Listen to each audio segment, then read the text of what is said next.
Antes de mais nada, queria cumprimentar o embaixador Fernando Ayala, a professora Nancy, que formulou esse convite para estar aqui hoje. Eu não estava preparado para vir para cá. Eu tenho uma palestra para fazer no Porto, que me pediram porque eu presido a Federação das Câmaras de Comércio e Indústria da América do Sul. Passei aqui por Lisboa e está indo para o Porto. Essa palestra eu não tinha preparado, eu fui pego aqui meio de supetão e pode ser que cause alguma posição assim de choque para o nosso amigo embaixador. Pretendo não fazê-lo. Eu não sou obrigado a seguir as regras da diplomacia, mas procurarei ser diplomata nessa questão, né? Mas o que é importante, essa apresentação trata-se sobre a visão da integração sul-americana, né? Eu queria agradecer também a presença do professor Luiz Boida, aqui, de certa forma, abrilhantando essa questão. Eu gostaria de começar, deixa eu entender como é que funciona isso aqui. É aqui? É aqui para passar? Ah, passa aqui pelo... Tá. Aqui não. Você vê como é que as coisas são. Desde boa. Eu hoje vou fazer uma pequena apresentação de caráter filosófico que eu acho fundamental para a gente entender como é que as coisas funcionam, né? Na verdade, desde que nós nos colocamos, desde que nós começamos a existir, nós precisamos cooptar a natureza. Nós precisamos respirar, nós precisamos comer, nós precisamos beber. Isso está na natureza. É a questão humana, né? E ao fazê-lo, nós praticamos uma intervenção, né? Qualquer ação humana é uma intervenção, porque nós somos seres que nos distinguem de tudo que nos cerca, porque somos dotados de razão e de vontade. Por isso que nossa ação é uma intervenção, né? Isso no plano individual e no plano coletivo, né? E essa intervenção está submetida a um triângulo indissolúvel. Guardem isso, isso é fundamental, né? Que é a política, a estratégia e o poder. O que é a política? A política é o que fazer. Nós entendemos como o que fazer. A política responde ao que fazer.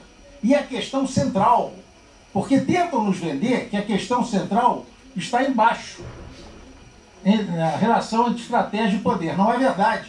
A relação estratégia e poder que se conjuga na economia. O que fazer é determinante. O que fazer é determinante. A estratégia, o como fazer, e o poder, com que meios fazer, responde a essa pergunta. O que fazer? Porque você só consegue aplicar a estratégia e utilizar o poder se você tem um objetivo. E esse objetivo é estabelecido pela política. Então, eu quero que vocês guardem isso, porque tentam sempre mascarar a realidade e dizer que a economia é que constrói os processos. Não é verdade. O que constrói os processos são a vontade dos homens e a capacidade que os homens têm de usar a sua razão. Isso é estabelecido pela política. Bom, vamos adiante. Eu acho isso importante, porque eu agora vou tentar responder o porquê que nós, no Brasil, buscamos construir um processo de integração na América do Sul. Deixa eu ver aqui. Vejam a posição da América do Sul no mundo. É uma posição periférica. Nós estamos apartados das rotas centrais do comércio mundial. O comércio mundial se dá no norte. Esse fenômeno no Chile também atravessa. Está apartado das rotas centrais do comércio mundial. Ou seja, colocar uma mercadoria nas rotas centrais do comércio mundial nos força a ser muito mais competitivo do que os países que estão nessa trajetória. Porque nós temos que deslocar nossas mercadorias para essa rota central. Isso custa. Isso custa. Então, nós temos que ser mais competitivos. Ou fazer aquilo que a Península Ibérica fez no século XVI. E que os Estados Unidos fizeram, o que a Inglaterra fez no século XVIII e que os Estados Unidos fizeram no século XX. O quê? Construir uma solução para a sua posição periférica.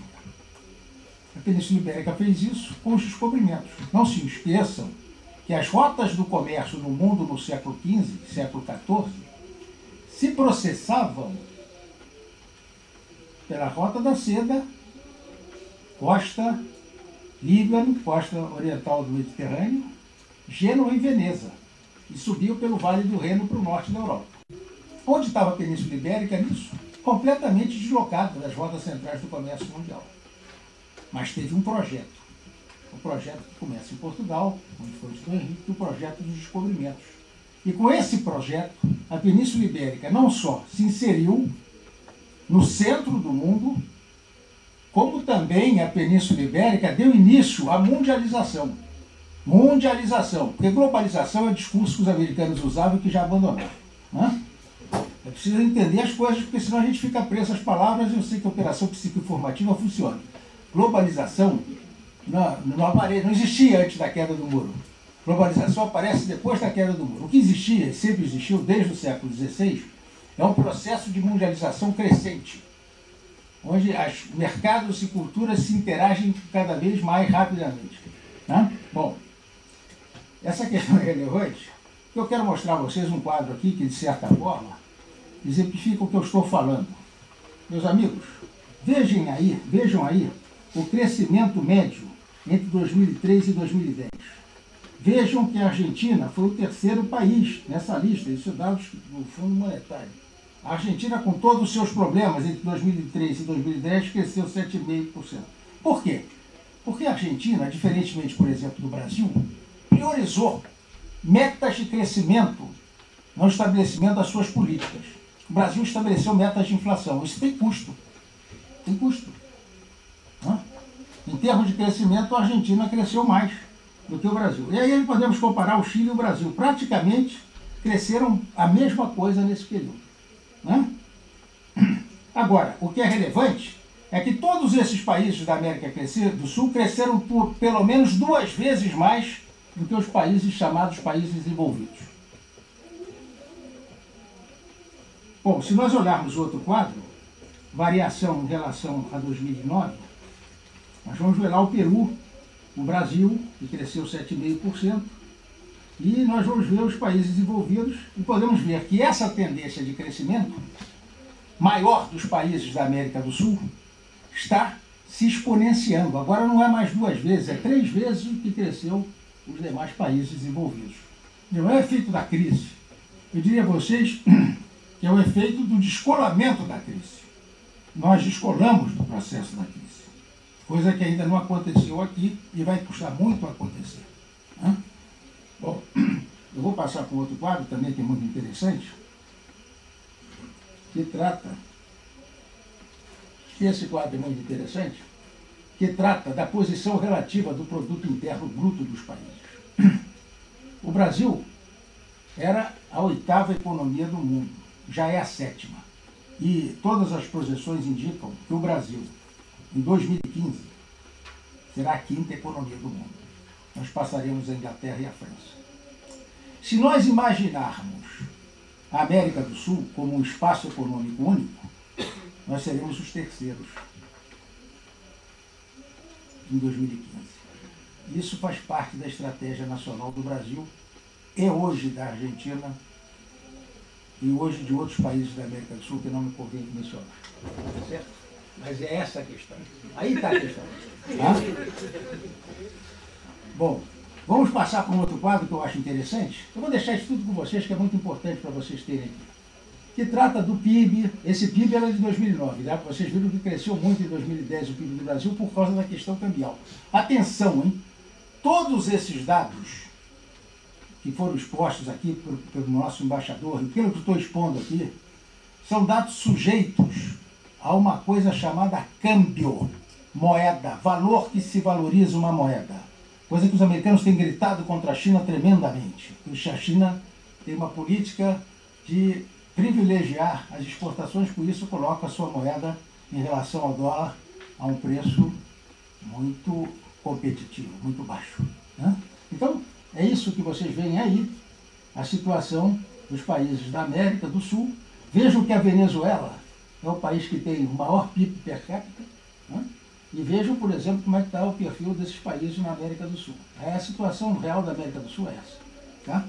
Bom, e agora vamos mais adiante, que eu preciso acelerar, senão vai ficar complicado. Esse é o espaço geográfico da América do Sul.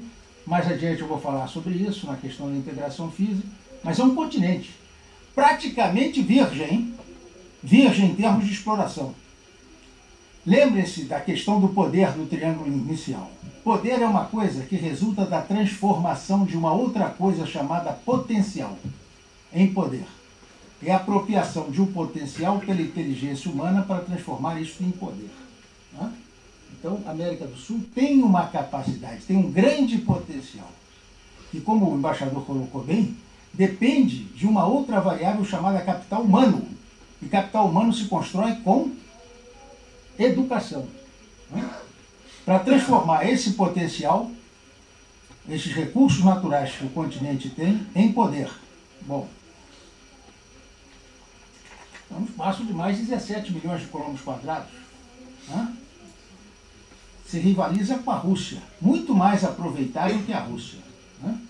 Com áreas mais férteis que a Rússia, e sem Sibérias, e mesmo o aquecimento global, se resolver o problema da Rússia, vai transformar aqui num lodaçal. Mas isso é um outro problema que eu não vou comentar aqui agora. Tá certo? Bom, agora vamos ver o mapa político. O mapa político. É esse o mapa político. Vocês veem que o Brasil ocupa metade do território da América do Sul. Esse é o legado português. Diferentemente da Península Ibérica, onde Portugal foi um espaço que se preservou. Isso é um fenômeno, olha, Portugal é um fenômeno, né?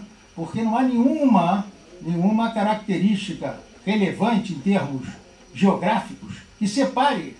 Pelo contrário, os rios correm da Espanha para o Atlântico. Quer dizer, deveria a ocupação se processar, a ocupação espanhola, mas Portugal resistiu.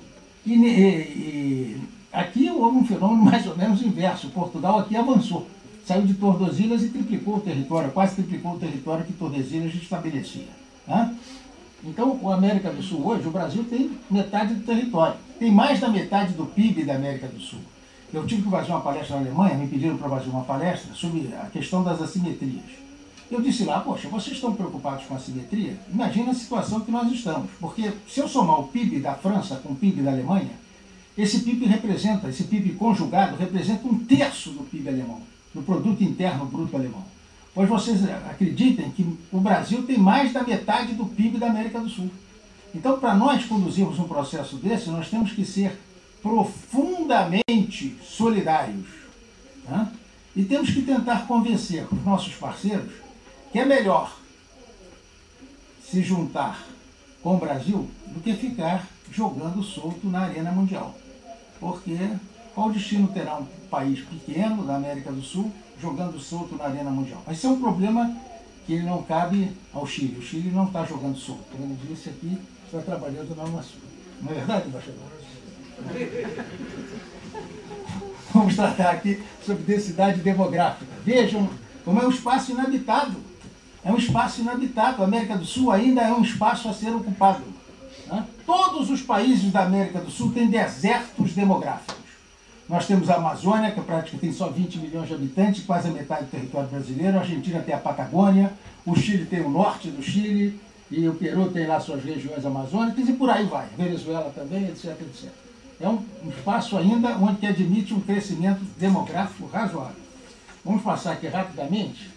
Essas áreas que estão em verde são... As áreas que estão em vermelho são as áreas que são ocupadas agriculamente no continente, e as áreas verdes são as projeções que nós imaginamos até 2030. Tá? E quais são as áreas fundamentais que serão ocupadas nessa articulação aí com o setor agrícola.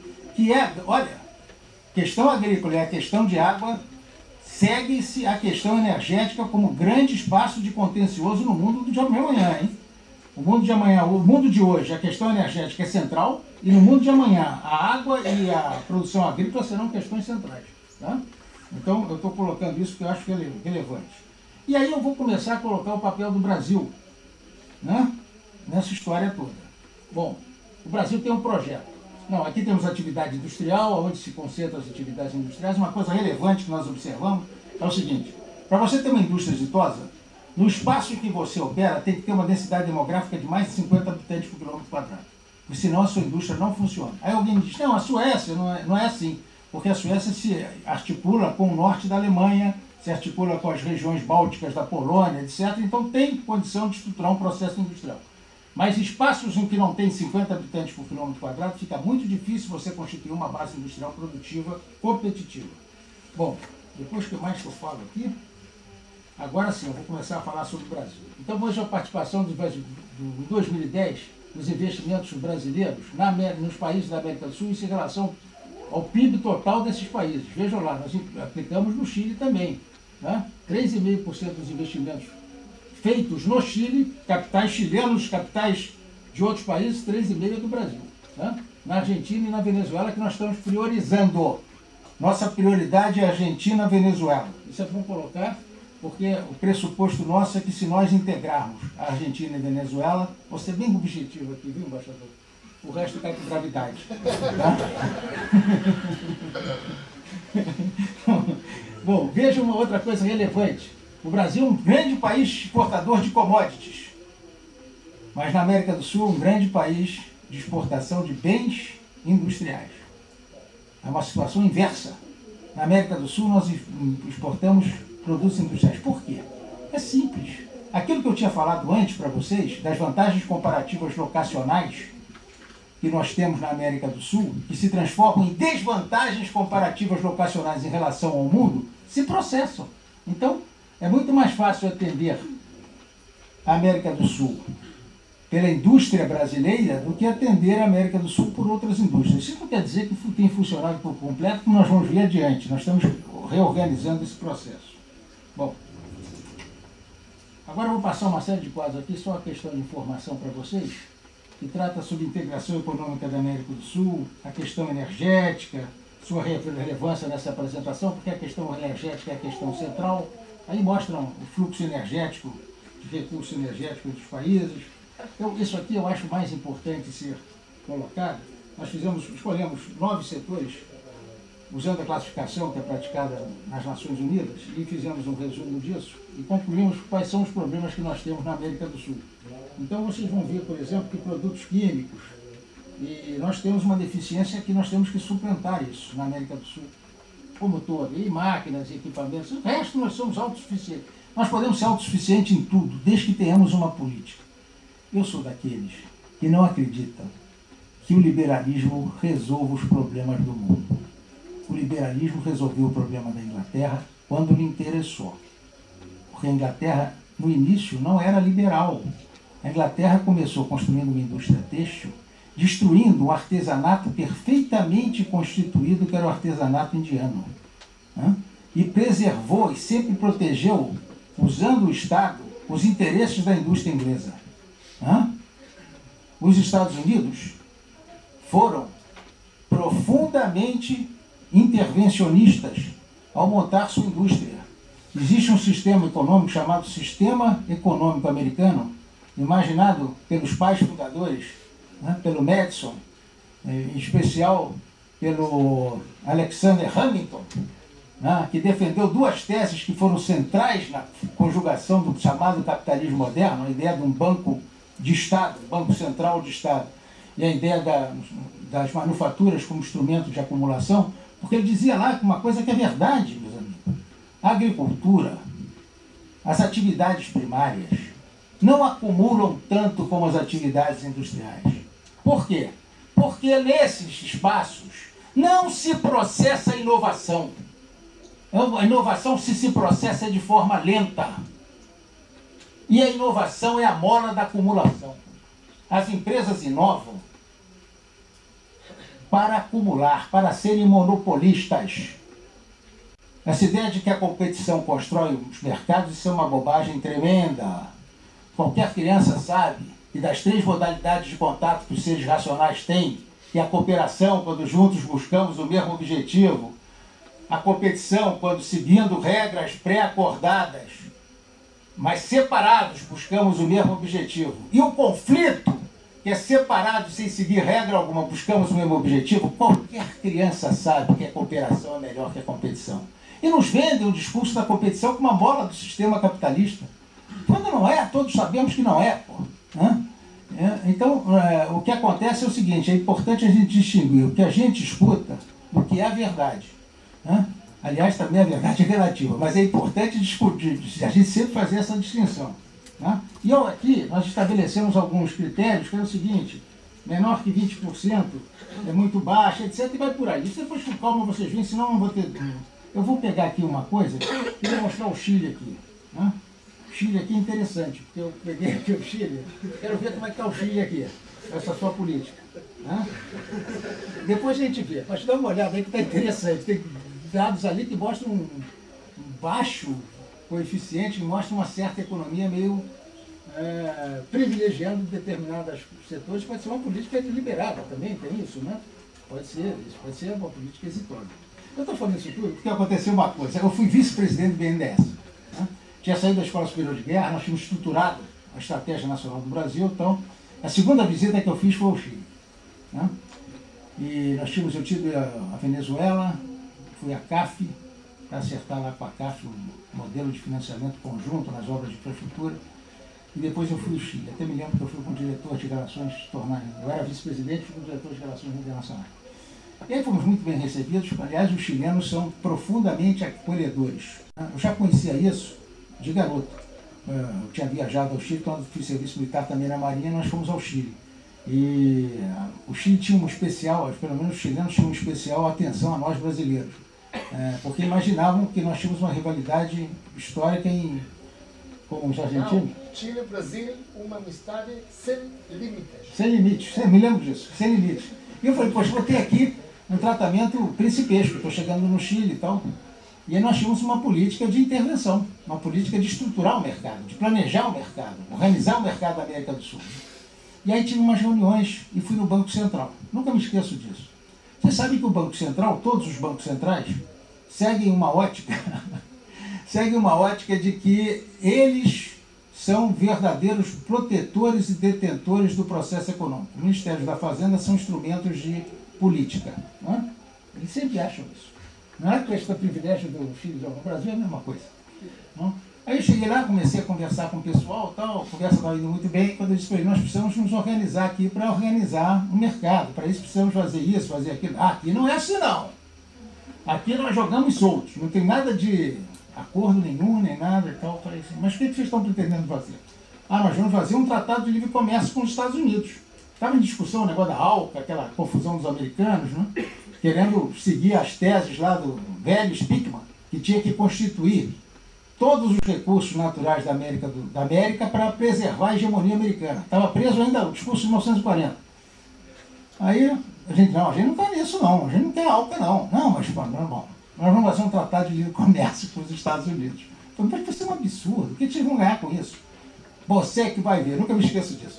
Você vai ver, nós vamos trazer todos os industriais brasileiros e colocarem aqui as suas fábricas para exportar para os Estados Unidos.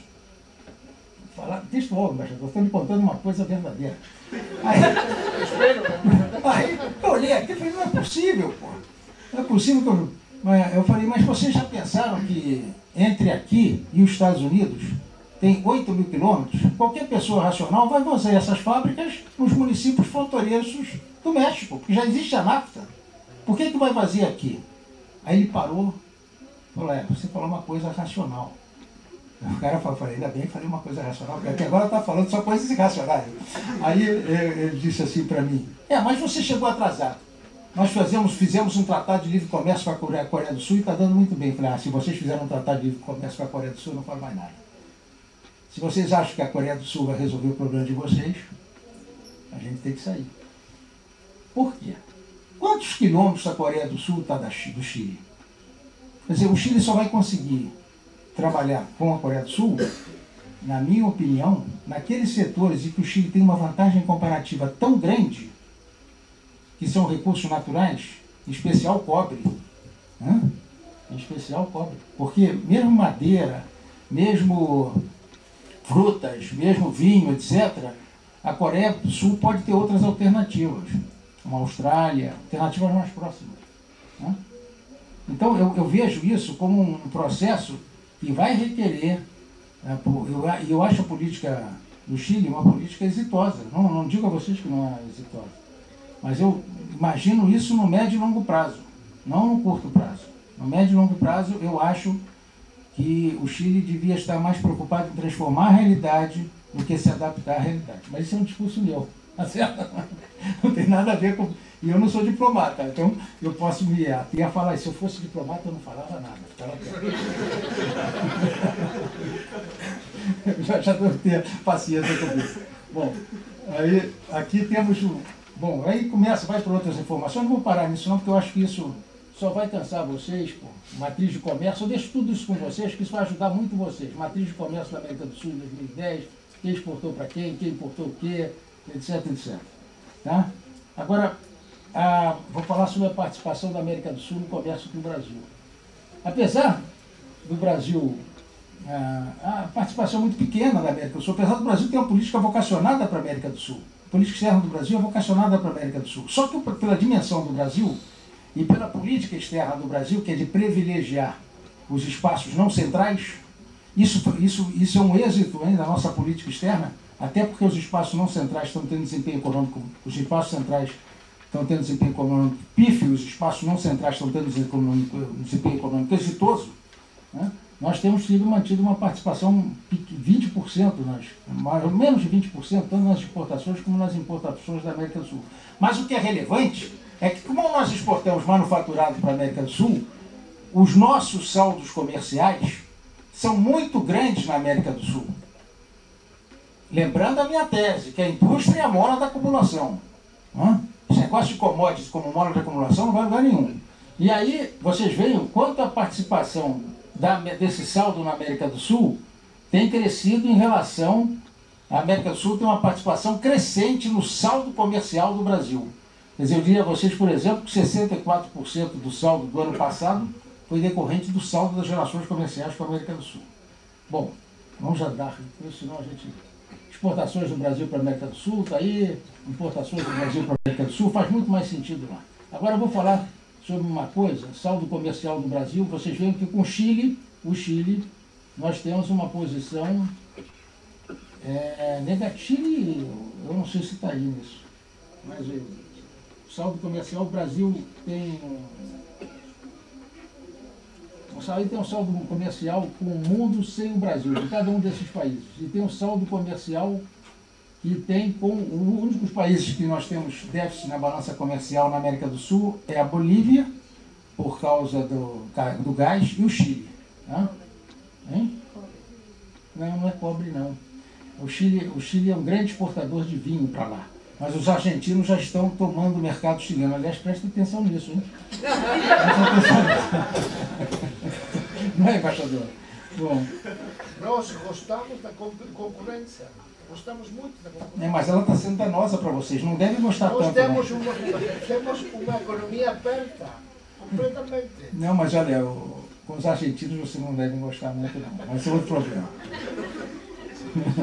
Mas aí tem mais esses dados aí e tal, e eu vou falar sobre uma outra coisa, que é a questão da integração física, porque não há possibilidade de se fazer uma integração econômica se não há uma integração física. É fundamental ter uma integração física. Eu queria explicitar um pouquinho o projeto de integração física da América do Sul. A América do Sul tem 7 espaços de trânsito, 7. Isso é uma questão mais presa geopolítica. Espaços de trânsito, o que é isso? Espaços onde as soluções adotadas para a questão da infraestrutura são soluções que privilegiam a homogeneidade desse espaço. Então você na América do Sul tem a Bacia do Orinoco, a Bacia Amazônica, aquele roxo é a Bacia do Orinoco, o verde é a Bacia Amazônica, o marrom é a Bacia do Prata, o Planalto Brasileiro, a Cordilheira, que é os Andes, e tem o litoral Pacífico e o litoral Atlântico. São 7 espaços de trânsito que a América do Sul tem. O mais interessante é quando você conjuga isso com a ocupação humana. Vocês verifiquem o seguinte, aonde 3 desses espaços se concentram, que eu chamo de interconexões estratégicas, a própria ocupação humana se dá nesses espaços de uma forma integrada, vocês vejam lá. Então, por exemplo, eu diria, Brasília foi uma coisa construída. Brasília foi construída ali na integração entre o Planalto Brasileiro, a Bacia do Prata e a Bacia Amazônica. Na verdade, Brasília é um lugar onde nascem as águas para 3 grandes bacias hidrográficas da América do Sul. A Bacia do Rio São Francisco, que atende o Planalto Brasileiro, a Bacia do Prata e a Bacia Amazônica. Mas o resto, tudo ali se constituiu por uma ocupação racional.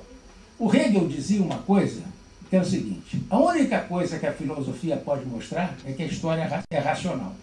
Eu diria a vocês também que a geografia demográfica é racional. Porque, afinal de contas, como eu iniciei minha exposição falando para vocês, nós somos seres dotados de razão e de vontade. E a razão prevalece. Mesmo que a irracionalidade das guerras ocorra. Viu? Porque é da natureza humana. Não vai se querer mudar a natureza humana. Como o senhor colocou aqui no início, a natureza humana ela é constituída de lobos, de cães pastores e de ovelhas. Ele não pode transformar a ovelha em cão pastor. O Brasil quer que eu é o Brasil. O Brasil? O Brasil não é uma ovelha. Né? É só isso que eu posso dizer. Agora, se eu conceitua se é o lobo ou se é o cão pastor. Pô. E aí nós descobrimos que cada espaço desse, eu podia perguntar ao senhor, e o Chile? Que é o Chile? Não faria essa pergunta. Eu sou diplomata, eu fui diplomata, não fiz a pergunta. Mas se olhando ali, dando uma olhada, veja o seguinte, uma das coisas mais interessantes é que cada espaço desse tem também os pontos de articulação dos espaços. Então, a bacia amazônica é Manaus, a bacia do Orinoco é Porto Ordaz, a bacia do Prata é a Tríplice Fronteira, que os americanos ficam muito preocupados com a Tríplice Fronteira. Né? Os americanos ficam muito preocupados com a integração da América do Sul. É esse o problema dos Estados Unidos. Né? Porque lá o Hegel dizia, né? O Hegel dizia, eles sabem disso. Né? Nós não somos frutos dos bárbaros, né? Nós somos frutos da civilização romana. Né? Então nós não somos da mesma espécie. É bom entender isso também, viu, embaixador? Porque isso nos cria um certo problema com os nossos amigos do norte. Né? Mas isso é outro problema que a gente resolve mais adiante, né? Quando pudermos. Então, aqui tem uma outra questão, que é a questão da logística aquaviária. Tudo isso é relevante. Mas o que é mais relevante é se montar um sistema que permita essa integração física, porque a ligação desses pontos é a parte mais importante de um projeto de integração.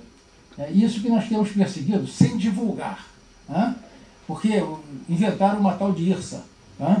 Inventaram uma tal de IRSA, tal, antes dos governos que seguem a concepção da integração, no caso Argentina, Brasil e Venezuela, se inserirem no contexto. Né? Então nós... Agora isso está sob a égide da Unasul, o senhor sabe disso, né? Foi para a égide da Unasul porque nós precisamos construir um projeto que fuja a velha lógica da construção da infraestrutura na América do Sul, que era a lógica colonial, que era disponibilizar os recursos do centro do continente na costa, para atender os países centrais. Não era um projeto de integração, era um projeto de disponibilização dos recursos naturais da América do Sul. Né? E nós estamos invertendo isso. Né? E para isso nós precisamos construir canais de articulação, etc., que passam por essa lógica. E você construir no mesmo eixo o que é necessário ser feito, para não ter várias intervenções. Porque um dos grandes problemas do mundo de hoje são as intervenções que se praticam e que vieram sendo praticadas dentro da lógica capitalista antiga na construção de infraestrutura. Né? Nós vamos ter uma única intervenção. Por que eu tenho que fazer uma estrada de ferro separada de uma linha de transmissão, separada de uma estrada de rodagem? Você tem que fazer uma intervenção só. Né? Que minimiza os custos. Mas o que é relevante era isso que eu tinha para falar com vocês. Eu podia gastar muito mais tempo aqui com vocês, mas não farei porque vocês precisam ter esses dados para poderem entender. Mas, na verdade, o que nos interessa é montar uma integração espacial que una o continente. Porque o que diferencia os Estados Unidos foi que os Estados Unidos conceberam isso no século XIX. Criaram 5 ferrovias transcontinentais e criaram o Canal do Panamá, mesmo desmembrando a Colômbia. Isso não tinha problema para eles. Eles criaram o Canal do Panamá. Tá?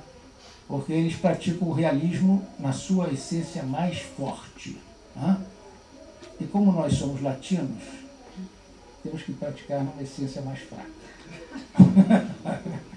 Mas, na verdade, no fundo é isso aí. O Brasil com a América do Sul caminha para emergir como um novo polo de poder no mundo. Isso é a verdade.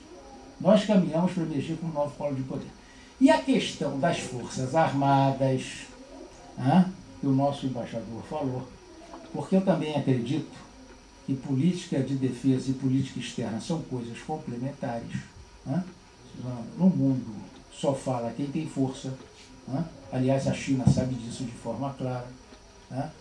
Vai exigir uma postura diferente da América do Sul com respeito à questão de defesa, que começou com o Conselho de Defesa da América do Sul. Exatamente. Então, eu fiz essa apresentação para vocês, não estava preparado, eu acedi o convite da professora, minha amiga, a professora Nancy, para vir aqui falar com vocês, mas isso não era uma palestra para vocês, isso é uma palestra para um outro público.